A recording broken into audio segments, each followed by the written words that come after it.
ഏറ്റവും കൂടുതൽ ക്യാമ്പസിൽ പഠിക്കുന്നവർ TV അവതാരക രംഗത്തേക്ക് വരുന്നതിനെ കുറിച്ച് ഞാൻ അഭിപ്രായം പറയാണ്. എവിടെയോ കണ്ട് മറന്ന ഒരു ഞാൻ അഭിപ്രായം പറയണം. ഇവനെ ഞാൻ എവിടെയോ കണ്ടിട്ടുണ്ട്. എവിടെ എവിടെ ഈ അടുത്തെപ്പോഴോ ആണ്. എടാ ഇത് അവൻ തന്നെയാ. ആ പോര പോരാന്നുള്ള സൗണ്ട് കേട്ടാ അറിയാ. അങ്ങനെ വരട്ടെ, അതാണ് ഞാൻ നോക്കുന്നത്. എവിടെയോ കണ്ട പരിചയം. അപ്പോൾ ഈ ഗ്ലാമറിന്റെ അടിസ്ഥാനത്തിലാണ് ഈ TV അവതാരകരെ സെലക്ട് ചെയ്യുന്നത്. കാണും ഒരു നാടാവുമ്പോ നിന്നെ പോലുള്ള ചെറ്റകളും ധാരാളം കാണും. എന്നെ തന്നെ എന്ന് പറഞ്ഞാൽ ഗ്ലാമറിന്റെ മാത്രം പേരിൽ പിടിച്ചോണ്ട് പോയ മോന്ത കണ്ട പട്ടി കഞ്ഞി കുടിക്കത്തില്ല. ദോഷമില്ല മകനെ, ഗുണം തന്നെ.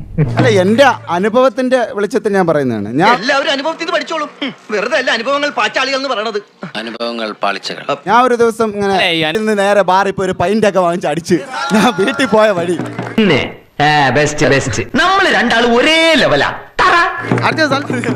വീട്ടിൽ പോയ വഴി എന്റെ വീട്ടിന്റെ അവിടുത്തെ വളവെത്തിയപ്പം എന്റെ കുറുകെ ഒരൊറ്റ ചാട്ടം, ഒരു ഉഗ്രൻ TV ചാനൽ. അതിന് നീ ആരെ കുറ്റം പറഞ്ഞിട്ട് കാര്യമില്ല. നിന്റെ ഈ പരിപാടിക്ക് ഒരു തരം തരികിടല്ലേ? എന്ത് തരികിട? അതെന്താ തരികിട? തരികിടയാണല്ലോ, പിന്നെ കുറെ ഫാന്റസിയും. അല്ലാതെന്താ? ഒരു ഉഗ്രൻ TV ചാനൽ സാബുവിന്റെ കുറുകെ ചാടി. പിന്നെ എനിക്ക് ദേഷ്യം വന്ന് ഞങ്ങൾ തമ്മിൽ അടിയായി. അവസാനം എന്നെ കീഴ്പ്പെടുത്തി. അങ്ങനെയാണ് ഞാൻ TV അവതാരകനായിട്ട് പോയത്. കണ്ട ഈ അലവനാത്തിക്ക് ഒരു കാര്യം മനസ്സിലായി. നമ്മളിപ്പം സാബു TV അവതാരകനായി എങ്ങനെ കടന്നു വന്നു? ഇതുപോലെ ഓടിച്ചിട്ട് പിടിച്ചതായിരിക്കും എല്ലാരും. ഇതുപോലെ ദരിദ്രവാസി.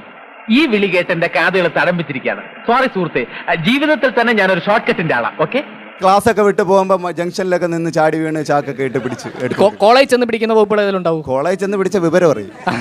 നീ കോമഡി എഴുതണം, മറ്റൊന്നും വേണ്ട. നിനക്ക് പറ്റിയ അബദ്ധങ്ങൾ മാത്രം കുറിച്ചിട്ടാ മതി. അത് തന്നെ ധാരാളം.